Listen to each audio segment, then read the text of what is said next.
कैसे हैं आप? उम्मीद करते हो अच्छे होंगे और मैं भी अच्छी हूँ। आज मैं आपको मार्कंडेय ऋषि की कहानी सुनाने जा रही हूँ और वो 7 चिरंजीवियों में से एक उनका नाम भी शामिल है। तो मार्कंडेय ऋषि जो थे वो मृकंड ऋषि और मारुधति के पुत्र थे।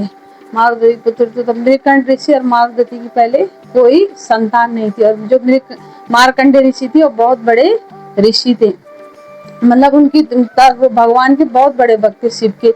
सुबह शिव को जल देना, उनकी आराधना करना, सब उन्हें मतलब उनके दिनचर्या में था। वो भगवान के कुछ भी बोल सकते थे लेकिन भगवान की आराधना नहीं बोल सकते थे। तो लेकिन उनके मन में एक ही दुख था, क्योंकि उनकी कोई संतान नहीं थी। और वो दिन रात चिंता किया करते थे कि मेरे को एक संतान हो जाती। तो लेकिन वो उनकी कोई संतान नहीं। बहुत साल बीत गए। एक दिन उन्होंने भगवान की घोर तपस्या की, उनकी पत्नी ने भी और उन्होंने भी, मारुधति ने। और भगवान उनकी रोज मतलब अलग अलग परीक्षाएं लिया करते थे, लेकिन उन्होंने बहुत तपस्या की। तो भगवान एक दिन शिव भगवान प्रकट हो गए और उनसे कहने लगे कि मार्कंडेय ऋषि और मारुधति से कि मैं आपकी मतलब तपस्या से, प्रार्थना से प्रश्न हूँ, आप मांगो तुम्हें क्या चाहिए। तो मार्कंडेय ऋषि कहने लगे कि भगवान, आप तो जानते हो कि मुझे किसी चीज का ज्यादा मतलब लालच नहीं, लेकिन मुझे यह इस चीज का दुख है कि मैं इतना बड़ा ब्रह्म ऋषि होने के कारण और मेरी कोई संतान नहीं है।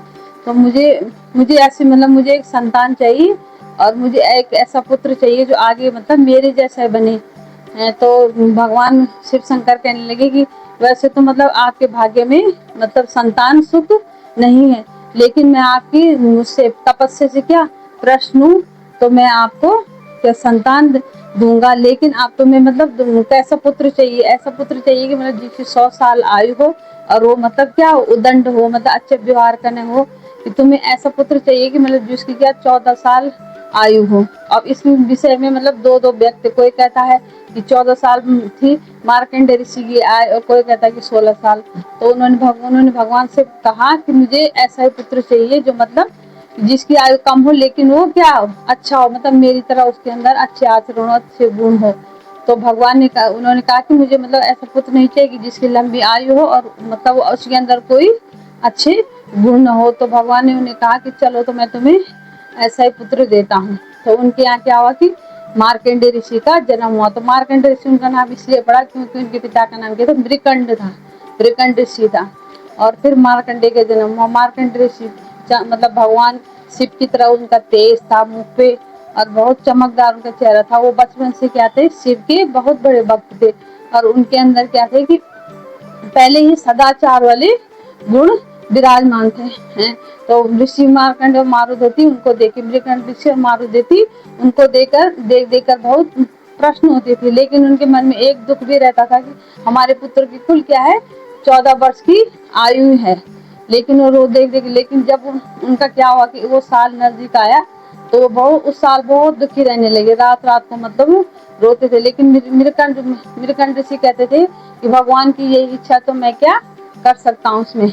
लेकिन एक दिन क्या हुआ, मार्कंडेय ऋषि ने उन्हें देख लिया हुआ। तो बचपन से देखते कि मेरे माँ बाप इतनी चिंतित क्यों रहते, लेकिन उनके दिमाग में ये बातें नहीं आती थी। एक दिन उन्होंने अपनी माँ को बहुत रोते देख लिया। तो उन्होंने एक दिन अपनी माँ को पूछ लिया, माँ पिता को, कि पिताजी, मेरी माँ इतनी क्यों रोती है और तुम भी इतने चिंतित क्यों रहते हो?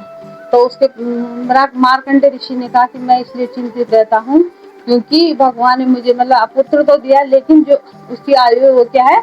अल्प आयु। तुम्हारी क्या है? कम आयु है। तुम सिर्फ 14 साल तक ही जियोगे, उसके बाद तुम्हारी मृत्यु हो जाएगी। तो मार्कंडेय ऋषि ने कहा कि अपने पापा अपने पिताजी से कहा कि पिताजी आप चिंता मत करो, मैं शिव का बहुत बड़ा भक्त हूँ और शिव की कृपा रही तो मैं क्या उनसे भी चिरंजीवी होने का आशीर्वाद पूरी आयु जीने का आशीर्वाद ले आऊंगा। तो उन्होंने कहा, मृकंड ऋषि ने, कि ये बात कैसे हो सकती है? तो वो कहने लगी कि मैं भगवान को भगवान की इतनी भक्ति करूंगा कि वो खुद ही मेरे पे क्या हो गए? प्रश्न होकर मेरे को चिरंजीव होने का आशीर्वाद देगी। इस आशीर्वाद को लेकर वो हिमालय की ओर चल पड़े और उन्होंने बहुत तपस्या की, कई सालों तक बहुत घन घोर। उन्होंने जल का त्याग किया। उसके बाद उन्होंने क्या किया कि जो थोड़ा बहुत फूल पत्ती जड़ी बूटियां खाते थे वो भी उन्होंने त्याग दी। और कई साल तपस्या करने के बाद भगवान तो वहाँ मतलब जो इंद्र था, इंद्र का आसन भी हिलने लगे। इंद्र ने कहीं व्यर्थ आडम्बर के उनकी तपस्या को भंग करेंगे, लेकिन वो अपनी जगह से हिले नहीं। और उसके बाद क्या हुआ कि भगवान शिव थे जो उनसे प्रश्न हो गए और उनको वो एक दिन प्रकट हो गए। तो उन्होंने मार्कंडेय ऋषि से कहा कि मतलब तुम्हें क्या वरदान चाहिए।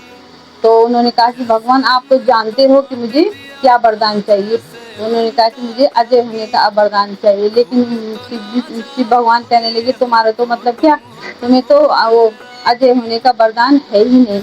लेकिन उन्होंने कहा कि नहीं, मैं ये चाहता हूँ कि मुझे अमर होने का वरदान मिले। तत्पश्चात क्या हो, एक दिन क्या हुआ, यमराज उनके प्राण लेने को आ गए। लेकिन प्राण लेने को आ गए, वो तपस्या में बैठे थे, यमराज उनके प्राण लेने को आ गए। यमराज उनको प्राण लेना है, लेकिन शिव भगवान ने उन्हें देख लिया। शिव भगवान उनकी रक्षा करने के लिए आ गए। तो शिव भगवान उनकी रक्षा करने के लिए आए तो भगवान ने बोले कि यमराज को कि तुम यहाँ से चले जाओ, तुम, क्योंकि ये मेरे बहुत बड़े भक्त हैं, मार्कंडेय ऋषि हैं जो मेरे बहुत बड़े भक्त हैं, तो मैंने इनको चिरंजीव होने का आशीर्वाद दिया है।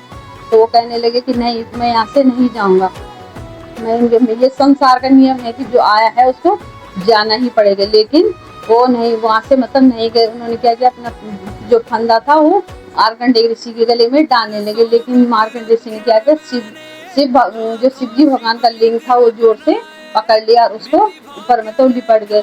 फिर शिवजी और उनका आपस में बहुत वाद विवाद हुआ और युद्ध हुआ। लेकिन बाद में क्या, जो यमराज थे वो शिवजी से हार गए और वहां से चले गए।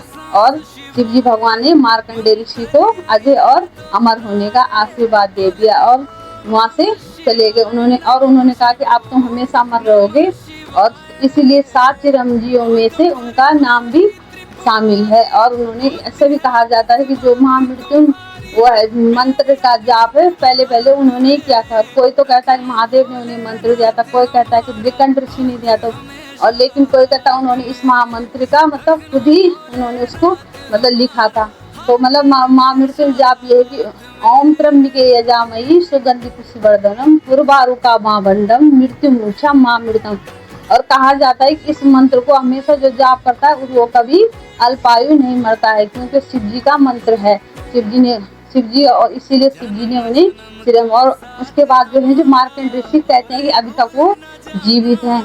उम्मीद है आपको मेरी कहानी अच्छी लगी होगी। मेरी कहानी अच्छी लगी तो इसको मेरे चैनल को लाइक सब्सक्राइब कीजिए। धन्यवाद।